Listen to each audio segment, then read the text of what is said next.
Here, we discuss life adventures, challenges, and the power of personal branding. I'm your host, Juliati. Welcome. My guest is Anne, and she is my cover girl.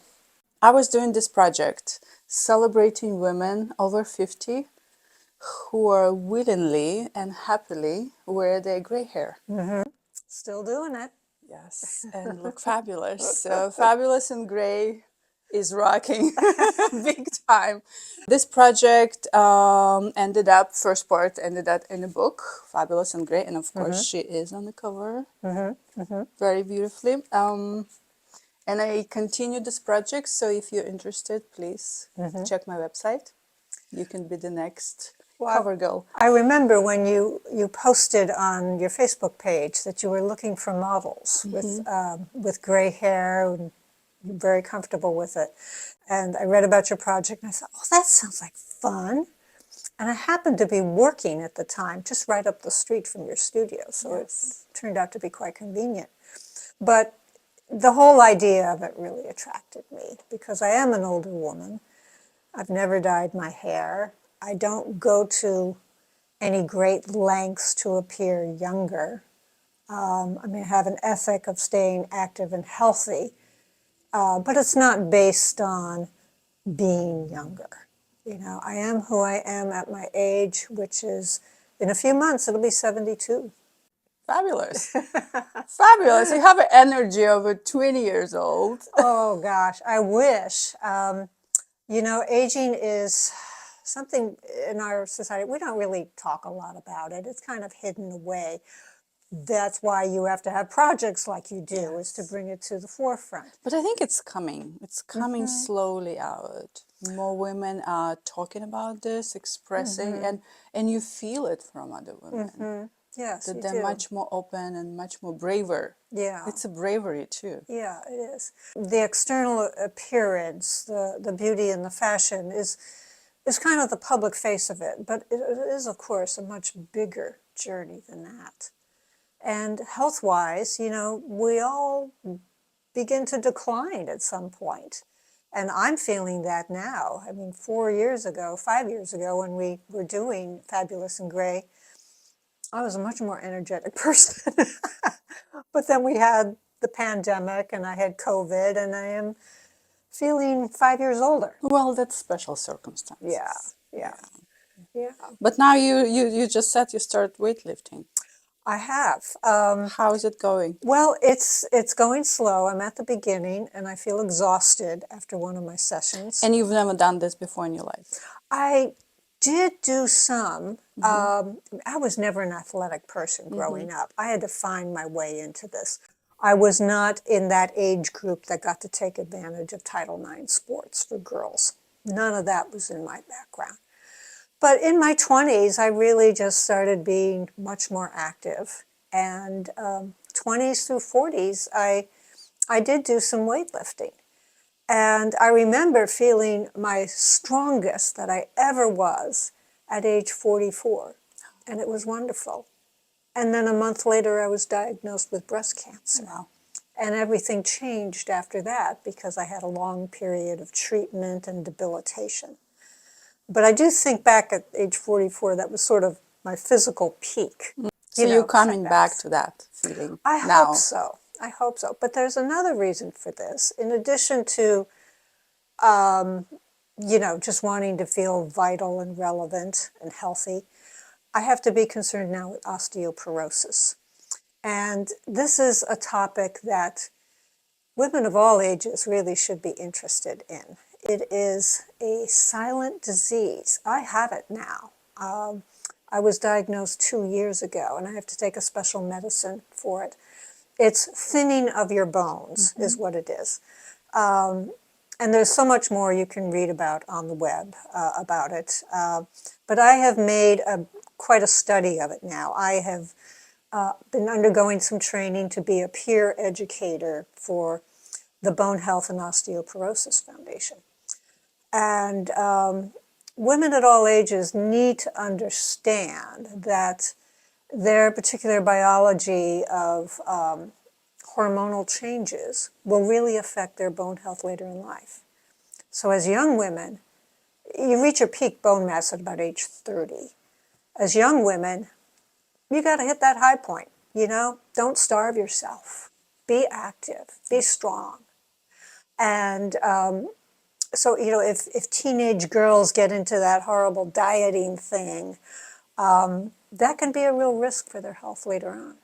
Then about after age 50, with menopause, your bones begin to thin out. And then when you become my age, they can get dangerously thin. Right. And there's genetics about it, there's lifestyle factors.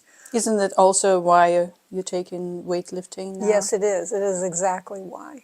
I work with a physical therapist, and we're really trying to build up my bones, through muscle exertion, because that puts stress on the bone, and it's telling the bone, okay, start making those osteoclasts again. The cycle of bone rebuilding is very slow when you get to this age. And so you have to compensate with maybe calcium supplements, with weightlifting, with lifestyle changes. But if you don't, you are at risk for great injury, and it can cut your life short. And I don't want that. That is like the last thing I want. Don't use it, you lose it. Exactly. It applies exactly. to everything. Yes. Yeah, and it's not just slowing down. It's like you can break a bone and become very incapacitated, and your death might be hastened because of a grievous injury like a broken hip. This information has not been really given to us. My medical team totally failed at being able to intervene at certain points in the last 10 years. They knew I was a breast cancer survivor. They knew I had a wrist fracture. They knew I had lost 2 inches of height. It never dawned on them to do anything other than, come back for a DEXA scan in another 2 years. It is largely a disease of older women. Men get this too, but their decline doesn't really get to be dangerous till after age 70. But men suffer osteoporotic fractures also, and their lives are compromised. But it happens more for women, and women tend to live longer. So you probably have seen women too who have a hunchback. That's osteoporosis. And they are at great risk for fractures in their vertebrae. And it also means if their bones have thinned in their vertebrae, they're thinning everywhere else too. It's a systemic disease. So I think the reason it's not on the radar is people just say, oh, well, that's getting old. What do you expect? And it's also because it's something that most adversely affects older women. Oh, so what? They are not the most vital, important members of our society. Well, I beg to differ. And let's talk about that. Yes. How would you know that osteoporosis is already started developing in you? Is there any signs, would I feel? No, in fact, it's silent that way. So you do have to be vigilant. There is a screening tool. There is a kind of a low-dose X-ray called a DEXA scan that should be part of every women's health care by age 60, and maybe a little earlier if you've had parents that have had this sort of problem too. And insurance will usually start covering DEXA scans by age 65 for sure. Then they only cover it for every 2 years. So part of this is kind of the cycle of healthcare we go through. But that is a good screening tool. You might be told at that juncture that you have osteopenia, which means you're on your way to having osteoporosis. Your bones are thinning, but they're not at a critical loss yet. And that would be the good time to wake up and start actually doing something. Absolutely. I mean, it's always good to be alert to that at age 40, at age 50, but certainly by age 60. You should be having regular conversations with your healthcare team about osteoporosis. You know, I had DEXA scans, I think, through a lot of my 60s, and they'd say, oh, you have osteopenia, which is not as critical, but it's on its way. And no one said during that time, oh, start weightlifting, start taking calcium supplement. It was sort of like, we'll wait until you get to have osteoporosis. And then we'll give you some meds. Yeah, and then we'll give you a pill. Okay. Well, the pills can be important, but you can take charge of this earlier. Weightlifting is a wonderful way to do it. Anything that is weight bearing. So your running is very good. The impact of your feet hitting the ground stimulates bone growth. Something like bicycling, which is great for cardiovascular health and just enjoyment, isn't as much weight bearing. And women would think I am physically active. I ride bicycle all the time, every day, so I don't really need to do something else. But Exactly. it's not true. That's true. exactly true. Yeah, yeah. Let's talk about your work, because Okay, it's fascinating. Sure. For 40 years, Yes, you've done nonprofit work. I have worked in the nonprofit sector my entire career, mostly in fundraising. And it's a job I just sort of fell into. It wasn't part of the plan, but it turned out to be a really good way to be in the world. I've worked with wonderful organizations, real little grassroots places that you've never heard of, like the one up the street I used to work for. And then also big name organizations like Planned Parenthood, Habitat for Humanity, SETI Institute. And they all have something wonderful to offer to the world. And my role was always, in the background. I was one of the money people. I was raising money. And I was never like, the star scientist or the doctor or the educator. But you made it happen. I helped that those people could get paid. Yes. So I always felt very proud and part of the team, and, that I could really help those organizations find the resources they need to do the critical work that our society needs. That's the role of nonprofit organizations. 40 years, it's a long time. Yeah. Would you say nonprofits are developing and expanding, or the other way around? No, there's been an explosion of them. One of the things that happened, like back in the 80s, in the Reagan administration, that was a politically conservative period of our nation's work, and some of the things that happened was federal support for some of the social service safety net was withdrawn. And the work that might have been done by small nonprofits or state health organizations, the money for that was drying up. And we have a market-based economy. This is a capitalistic society. And things like taking care of people who are having a hard time medically, mentally, whatever, don't generate a lot of money. So those things get left, and it's nonprofit organizations that rise up to provide those services. That's the way it works in the United States. Since the 80s, there were always nonprofit organizations, universities, hospitals, museums, but it was only them that had fundraisers.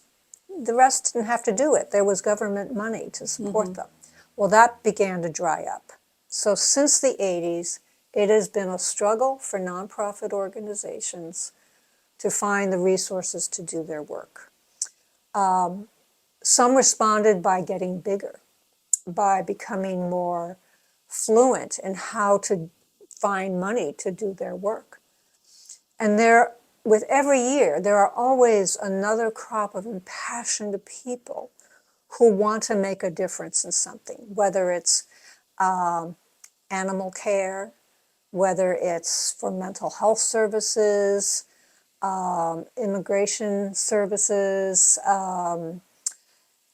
STEM education for at-risk teenagers. You know, it covers our whole world. People are impassioned by something, want to make a difference, and their response often is to start a nonprofit. Well, then here I come and I help them learn how to raise money. The project that has brought me back out of retirement is a very interesting one. Independent bookstores used to prosper everywhere. And then the big stores, you know, kind of put a lot of them out of business. But the smaller independent bookstores are enjoying a bit of a renaissance. And they have explored some new business models so that they can stay in business. One of those new business models is to spin off a nonprofit. So they're still a bookstore, they still sell books and tchotchkes and things, but they also have a nonprofit arm. And this is where they bring in authors for reading events. They go to classrooms and they bring authors there. They give books to kids in schools that aren't able to provide them. And these are literacy programs.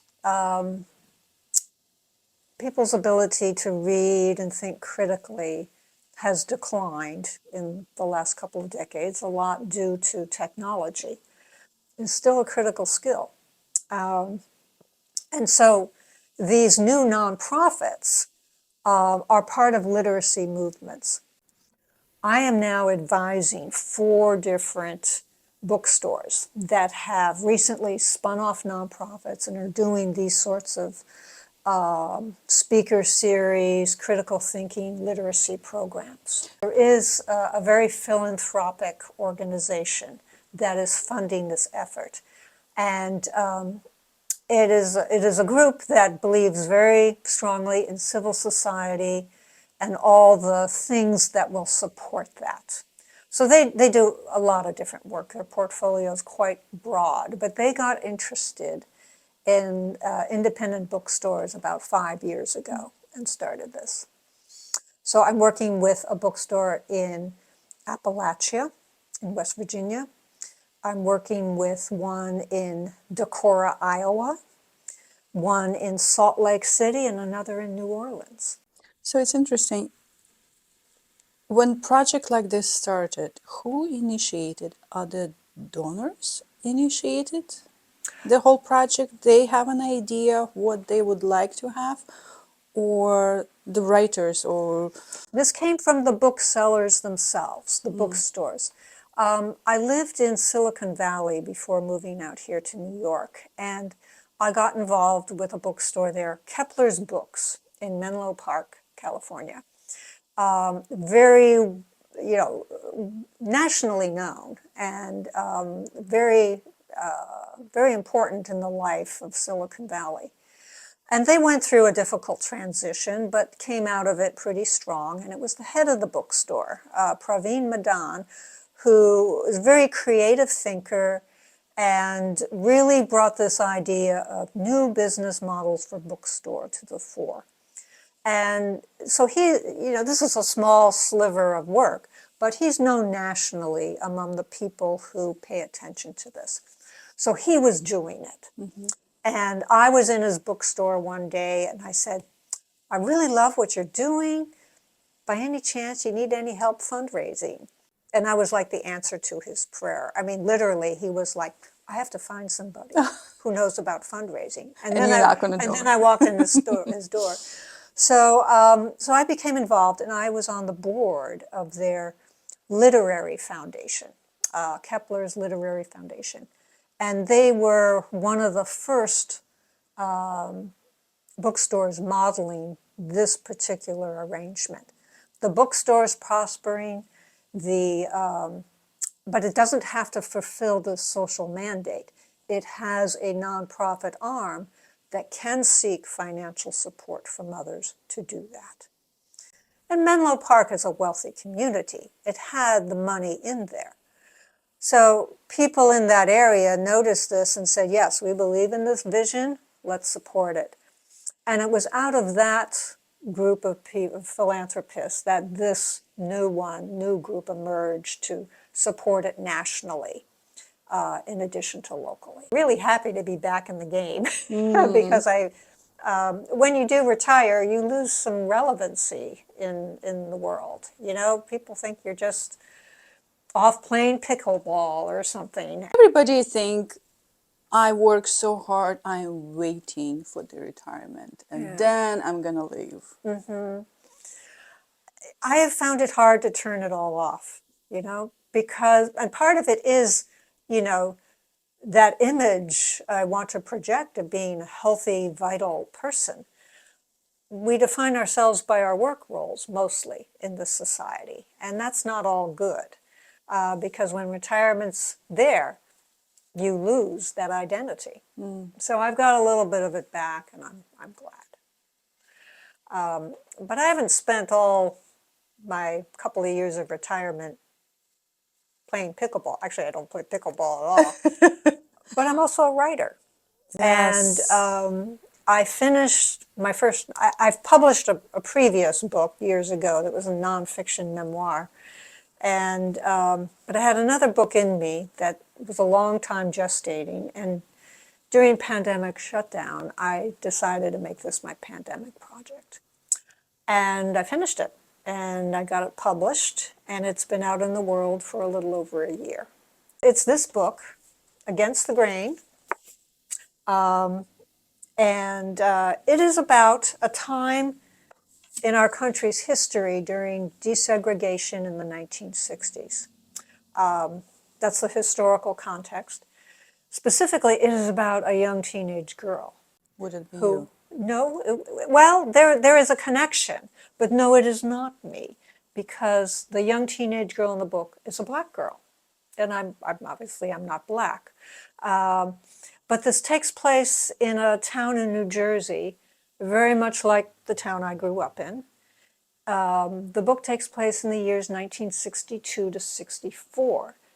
And the girl in the book is a little older than I was at that time, and she's having different experiences than I would have.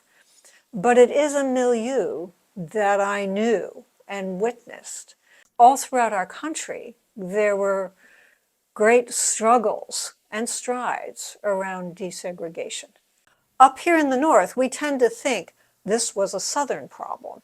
And indeed, there was great violence, and some of the most awful occurrences of it did happen in the Deep South. But there was always a casual racism here up north.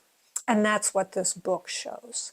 There was casual racism in this community, and this young black girl who's in high school at the time finds herself a catalyst of desegregation in her town. And it almost happens by accident, but she embraces it.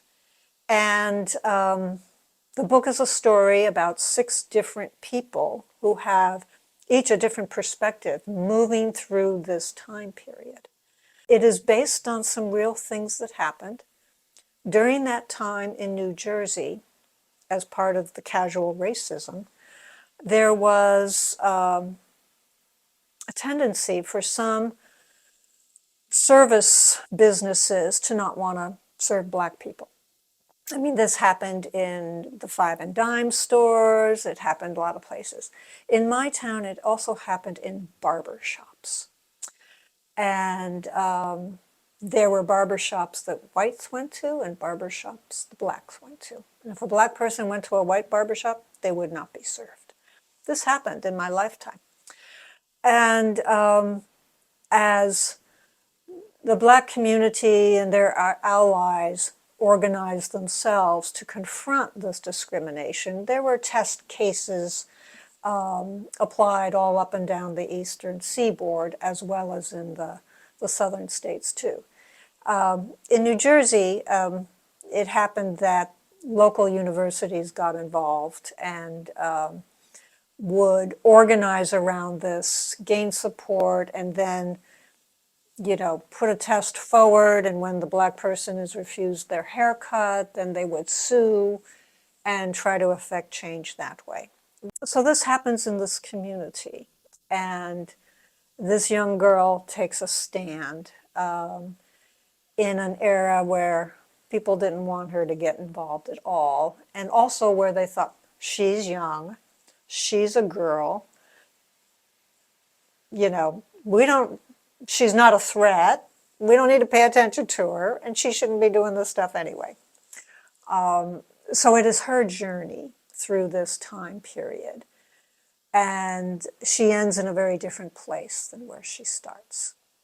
I'm always curious, when you write a novel, do you take your main character, is it the main character composed of little stories here and there that you know happened, or you impose yourself and feel through yourself and tell like it was you experiencing all this stuff, and the journey is that you projecting, I would like her to get there because I feel so. It is both of those things, and it is also pure imagination. But I like what you said about wanting to project a future, an ending point, perhaps a success, perhaps a tragedy, to how you want it end. In this book, it's not terribly tragic, but she finds that she can't really trust most of the people around her. She has to chart her own course. And I actually I thought about her future. And she goes on to, I mean, this isn't part of the book, but she goes on to a very successful business life. And it all stems from this particular incident that happened in her youth and where she worked at the time. She's got to go through an awful lot of difficulties to realize that success. And she's had personal tragedies along the way too, but she ends up as being a really wonderful example of Black business success in the 80s and 90s, is where she ends up. She is Black. Her parents are Black, her siblings are Black, and I got some criticism about writing about this because I'm not Black. And You criticism of you not understanding the culture, that kind of criticism? that, but also, did I have the right to write this person's story? Okay. Well, obviously, it's something I don't agree with because I wrote the book. I finished it. But it is a sentiment that is out there, particularly now with our racial justice struggles. There is a prominent strain of thought where writers should not be writing about a culture that they do not represent.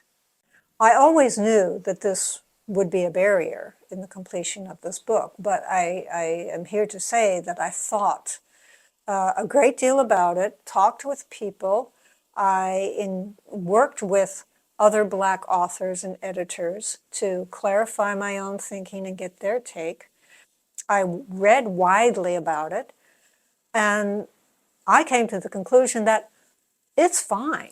At the same time, it's saying that if you're a psychotherapist, you should not take different culture clients and treat them and help them. Yeah. It's kind of the same way. It's saying to an actor, you cannot portray somebody you're not. Well, that is the work of an actor. Exactly. Yes. So I don't agree with this point of view. I also understand where it comes from. I mean, a whole, racial justice remains critical, and we are all so unhappy and disheartened that not as much progress is being made. There are many battles worth fighting for. So I understand the passion behind this, but it is wrong to take that passion for racial justice and then say, you can't write that story. We're artists. Artists can go anywhere. My book is not as big of a success as I would have liked it to be, and I know that I've been denied some marketing opportunities because of that.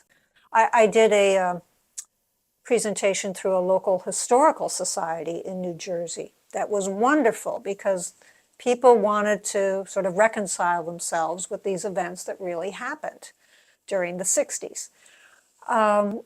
So it is really a very good entry point. Fiction is good for all of that. So if any of you are educators and would like to consider this as part of your curriculum, I offer study guides and I offer special pricing for educators. You wouldn't get this through a bookstore or through my publisher. You'd have to get it through me. And so the But best still, way, we're gonna have a link under the yeah, video to how to connect and find out about the yeah, the book. best way is to connect with me through my website. Yes. But I'm eager to get this into the hands of readers of all ages.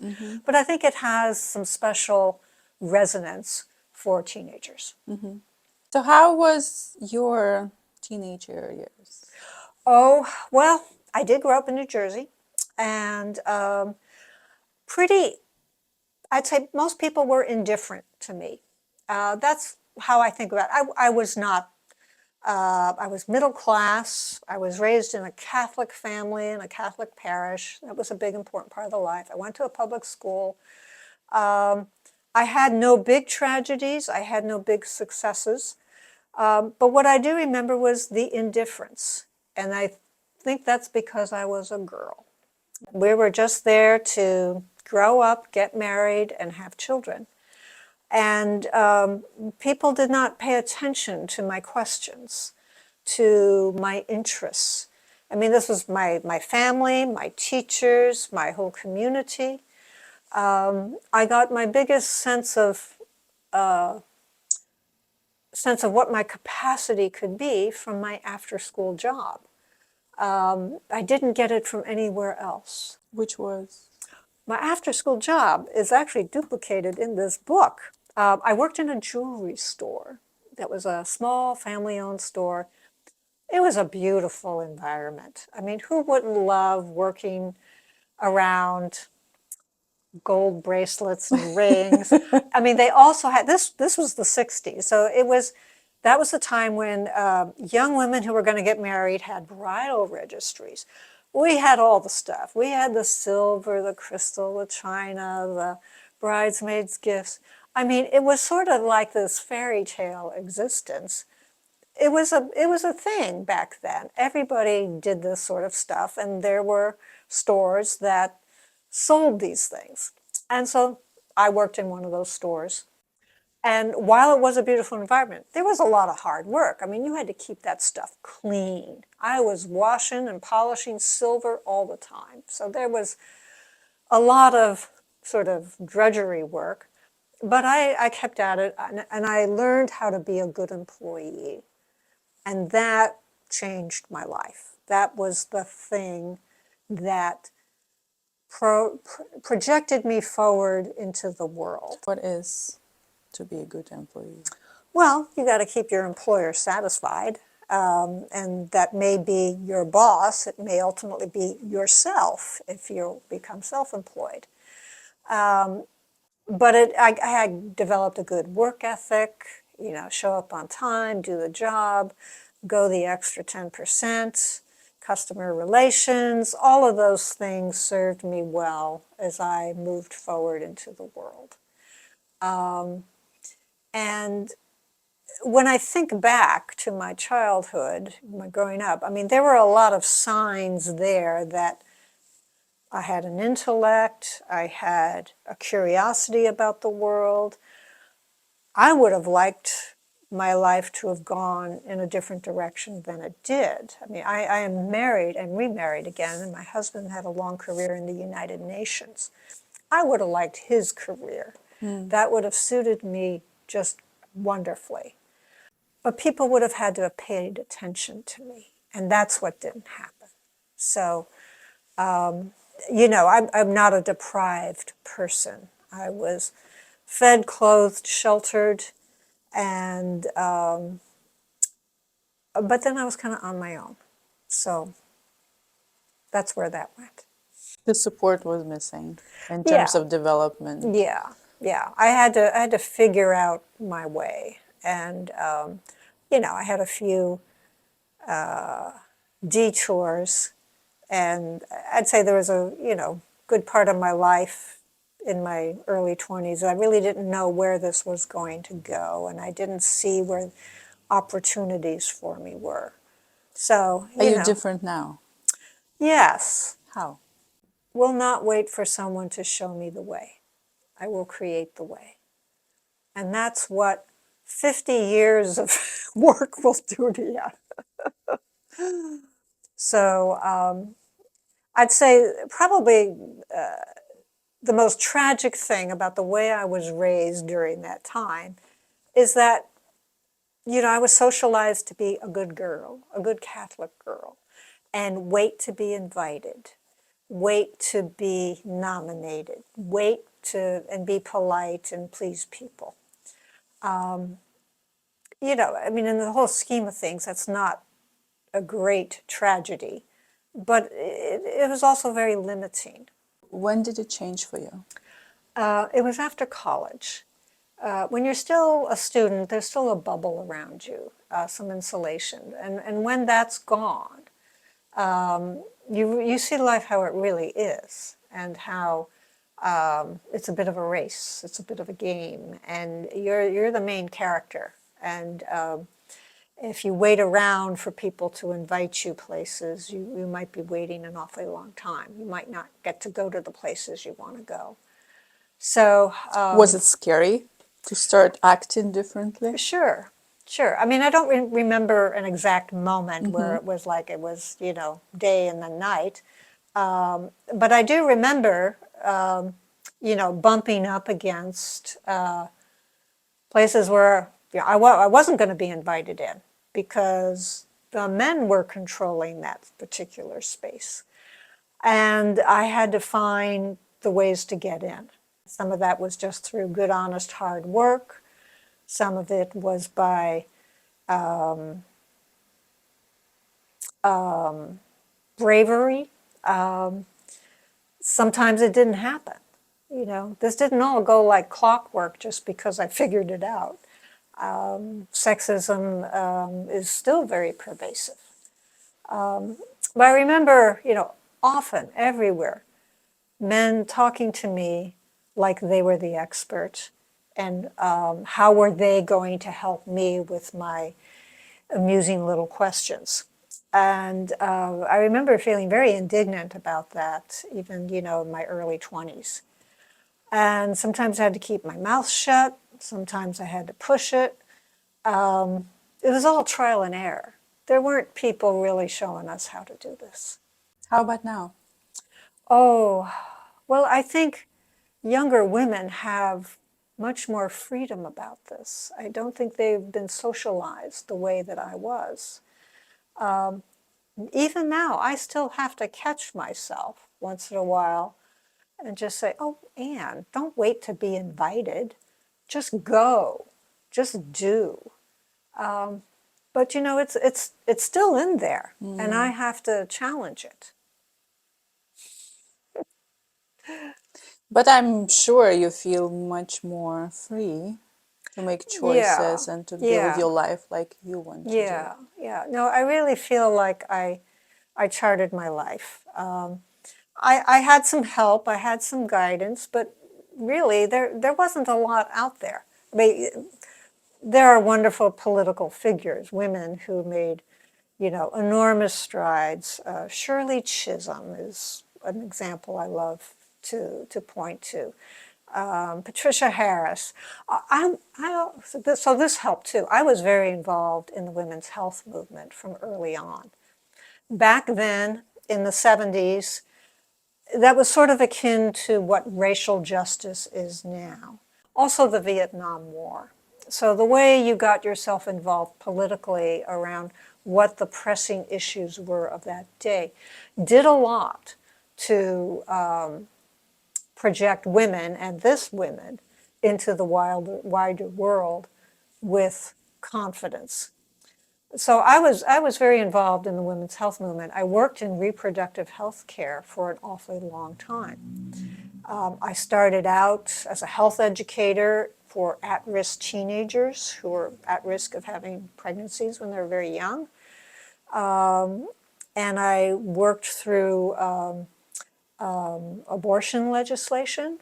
I've actually worked in an abortion clinic. I did a master's thesis on abortion in the United States. So the right to make that decision has also been a very important ethic of mine, and it's something I devoted a lot of my time to. As a movement, though, and the women that came together around this, that helped us all, and I know it helped me. You have so much energy. When you entered the room, that was my impression. When you entered the room, I think the walls are shaking Oh, because you God. have such a strong, powerful, happy energy. Well, thank you. What do you Thank you. do when you're not writing books? I'm a rower, and that's a powerful sport. It is. I like it for the aesthetics more than the power, actually. But you gotta That's have some. interesting. You gotta have some power in there. Oh, the aesthetics of it is wonderful. To be on the water, early morning, sun's just coming up, water's calm. I mean, I love going fast in my boat, but there is something. The movement itself is like a ballet. Being at one on the water, being in nature, When it's did you start wonderful. that? Age 50. I never was in a rowboat until age 50. A local health club had a sign, anybody interested in starting a rowing club? Well, that sounds like fun. So I did. And I was living in Minnesota at the time. So this was on the St. Croix River, the dividing line between Wisconsin and Minnesota. Beautiful place to go rowing. I was one of the founding members of a club, and I had 6 seasons there, and that's when I learned how to row. And when I moved here to New York, I looked around to find a rowing club, and I found one a little further north of here on the Hudson River, and that's where I go rowing now. And it's been an important part of my life. When the weather is difficult, like now in wintertime, we don't row on the water. But we have indoor rowing machines. They're called ergs. And I have an erg and I row on that. Not every day, but yesterday I rowed, I think it was like 5,000 meters, which, that's Impressive. about average. Impressive. So I stay active that way, and because of the osteoporosis, I've recognized I need more weight bearing things. So actually, rowing is not as much weight bearing. So I need to work harder on the weight bearing things. You also have a wonderful sense of style. Oh, thank you. Thank you. Fashion oriented, beautiful clothes, combination of jewelry and clothes. You have this in you. Were you always like this? I grew up sewing. That was one of the things girls did back then, but we were a sewing family. And 3 daughters and a mother. One of us was always behind the sewing machine. So I sewed a lot of my clothes from Do an you still early age. do? I don't. I shop now. But you appreciate the beauty Oh, I and the do. I do. craftsmanship. And the That fabric, I see like that. this one. I mean, this was a jacket that I bought in Nepal on a trip last year. Beautiful. But I can see the handwork in it. I mean, there is cashmere wool and silk in this, and it is beautiful. And so I love to stroke a fabric and admire its color and the weight of it. And that's something that came from my youth working with fabrics. So I won't say I'm the most stylish person on the block. There are a lot more people put a lot more energy into it than I do. But Maybe for you it's just casual, but it looks well done. All the time I see you. Well, I dress up for you too. Thank you. Is it important? It's obviously is for you. You Why know, then? Why you think it's important? Why you still keeping that? because it's a way to project myself into the world, to be noticed. That decreases after retirement because you lose your work identity, and as an older woman, you fade into the background. So But obviously you don't want that. I don't. So I will project myself in whatever way I can. But also, I just have an insatiable curiosity about things. So this is not just about appearances. I mean, this was like a wonderful way to remember Nepal. You know, it's not just a way to get dressed up. I think about all the experiences I had there There is a and how deeper wonderful it meaning. was. Yes. You know, I have this jewelry on too that are black Tahitian pearls. And this was another passion I picked up. I somehow, because I was interested in jewelry, I saw pearls that were different colors than white. And I just thought, well, how does that even happen? And I got interested and I went online and I looked and I researched all this stuff. And pretty soon I found myself in a group of people that are all about pearls. And it was just a fascinating period of my life. I know the people who farmed these pearls in Tahiti. Wow. These are Tahitian pearls, and they are naturally grays and blacks, but there's also other colors in them. And because of Tahitian art, some of these pearls are actually carved in traditional tribal motifs from Tahiti. And I know the designers, I know the pearl farmers, and I know the e-tailers that sell these.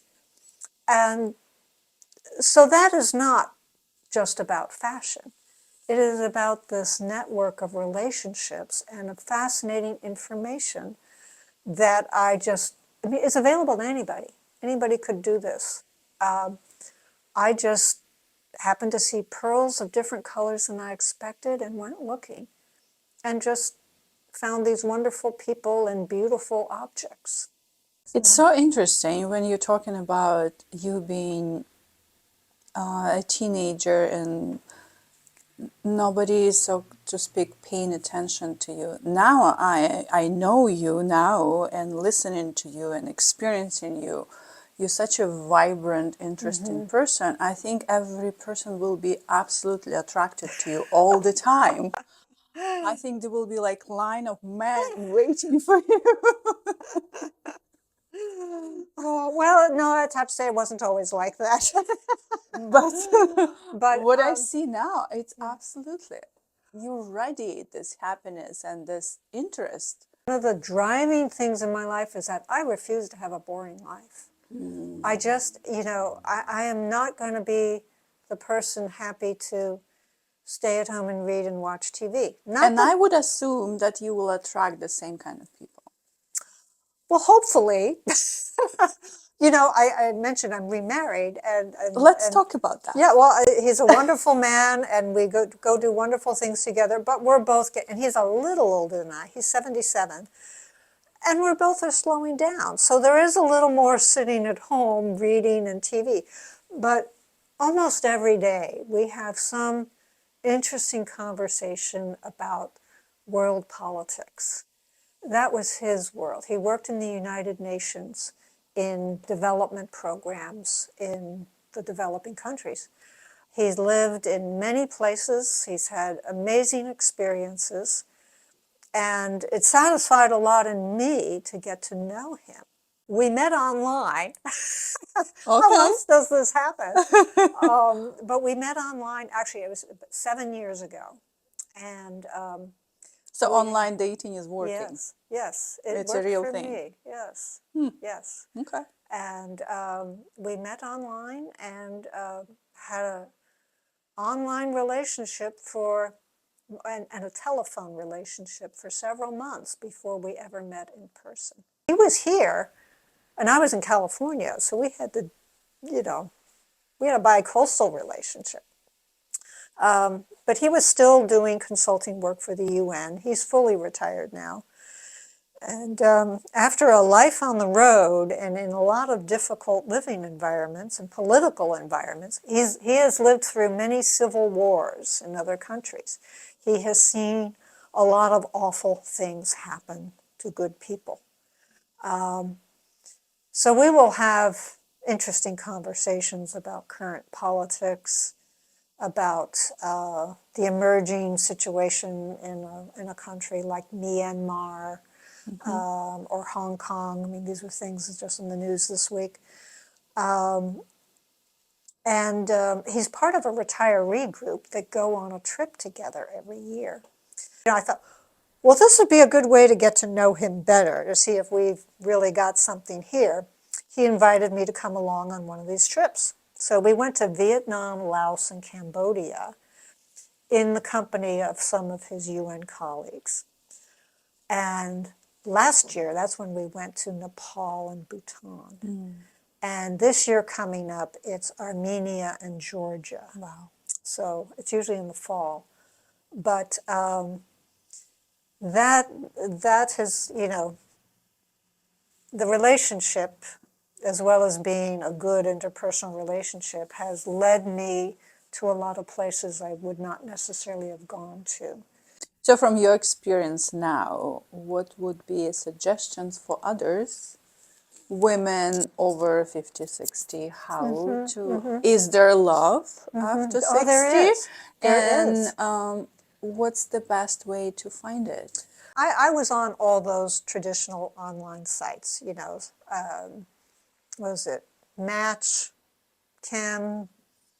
Chemistry, Harmony. Those were the big ones at the time.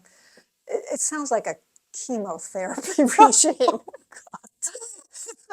But there are difficulties on those platforms. There truly are, and I had a lot of first dates. I really was out there, and so I know it's tough. This didn't happen. My relationship, meeting Richard, happened after 9 years of searching. But I did put myself out there. I didn't have awful experiences. I mean, yeah, disappointing ones. But there were maybe 2 men that were really bad actors. Everybody else is a decent human being. So would you say it's a learning experience? Yes. And I would also say that to really be open. I met a lot of people who had checklists, and they just were not going to consider any situation that deviated from their checklist. Well, that's fine. If there are things on your checklist that are that important, I'm not going to try to talk you out of it.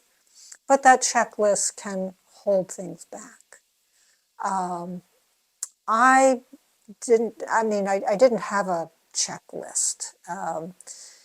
The person had to have intelligence. Maybe that was the only thing that was on the checklist. But otherwise, I was open to a lot of different types of people.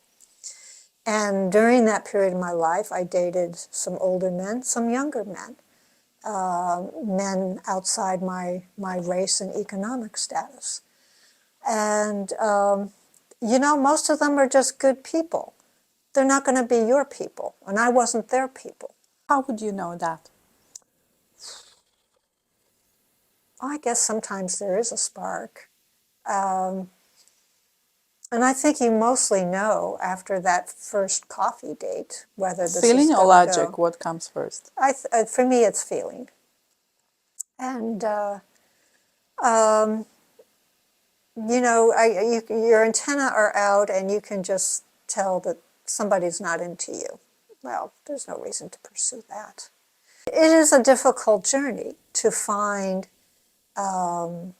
those soulmates, those partners that are going to help you get through life. Some of it is random, a lot of it's trial and error. I guess, I didn't give up. I was at it for 9 years, and I was very lonely during a lot of that time too. I Is there kept a at it. need for a partner?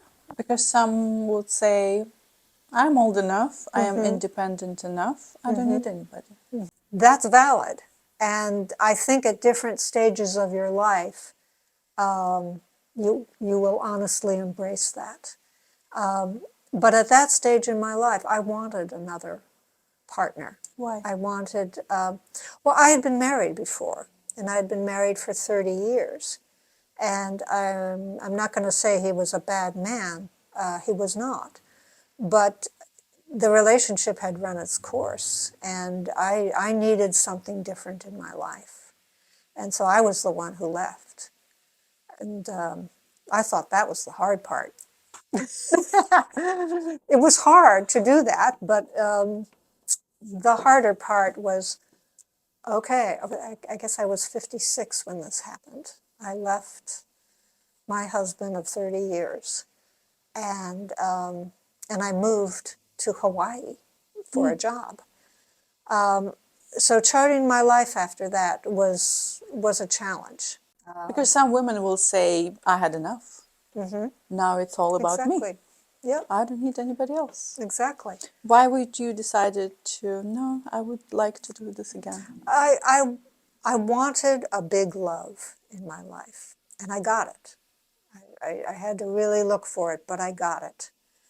And happily, he feels the same way. He had been married a couple times before too, and Another it's a, idea is that if once we go growing older and older, it's more difficult to adjust to other person. We yeah, have more stricter rules and yeah, checklist. yeah, We have a yeah, longer checklist. yeah, and that's How fine. do you handle that? I wanted a big love relationship in my life, and I finally got it. If my husband were to die soon, would I feel the same way? Probably not, because I've had that big love in between. I got that.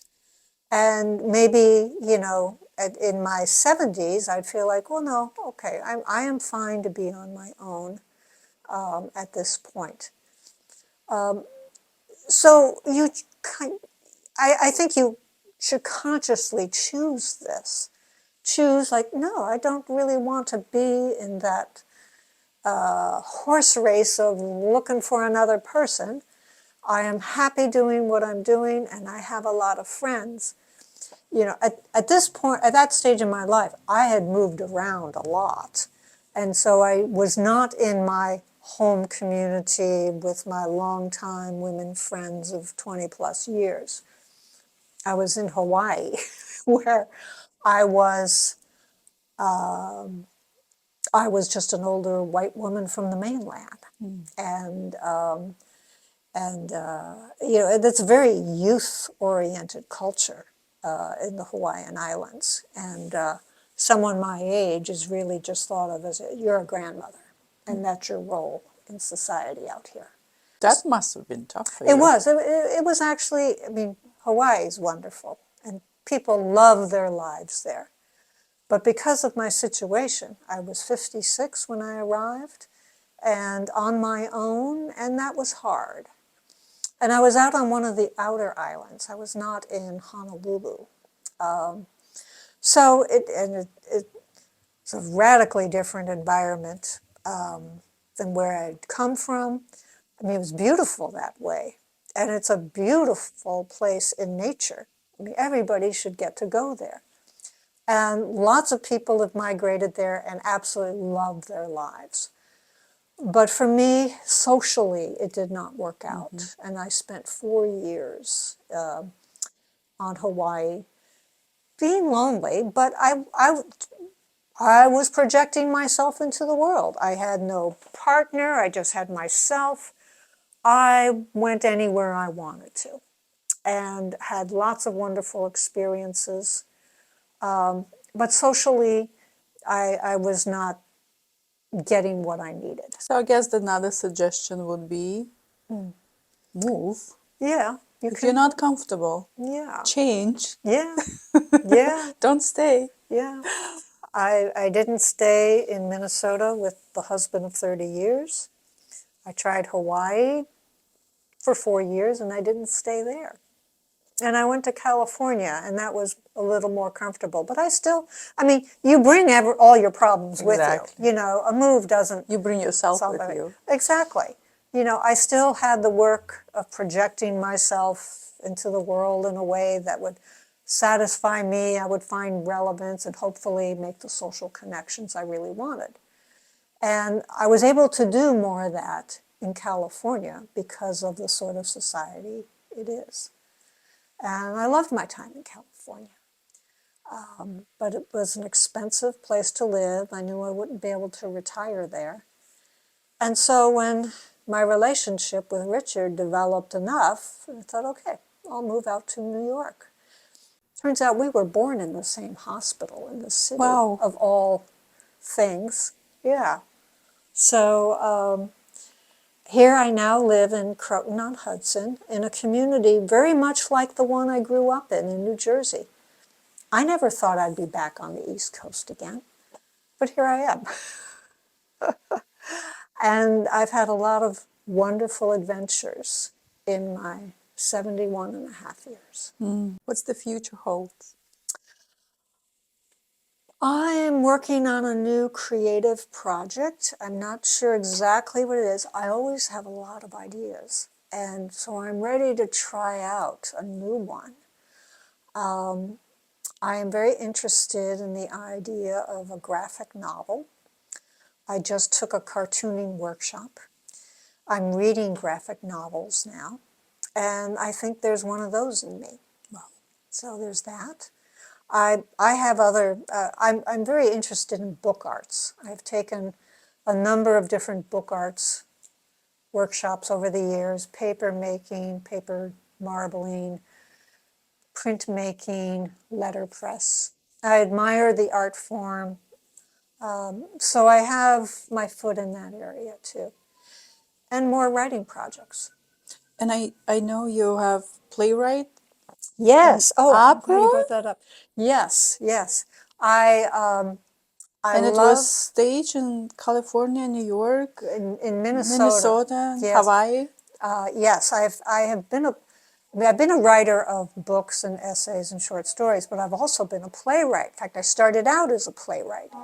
And so you aren't going to know any of my works, unfortunately. But I've had small productions in small theaters, every place where I've lived. And I've got one coming up next month Wow. in Peekskill at the Museum of Contemporary Art, Hudson Valley MoCA, which is in Peekskill. They've done this sort of thing for a couple of years. They invite writers, playwrights, spoken word artists, poets, to react to visual art that they have in their galleries at the time. The theme of their gallery right now is war. So there are a lot of paintings, sculptures, prints on the theme of war.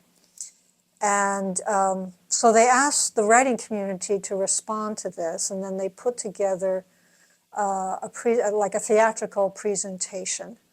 And so my work was just chosen, and it is a monologue that actually I wrote a while ago, but I updated it for this.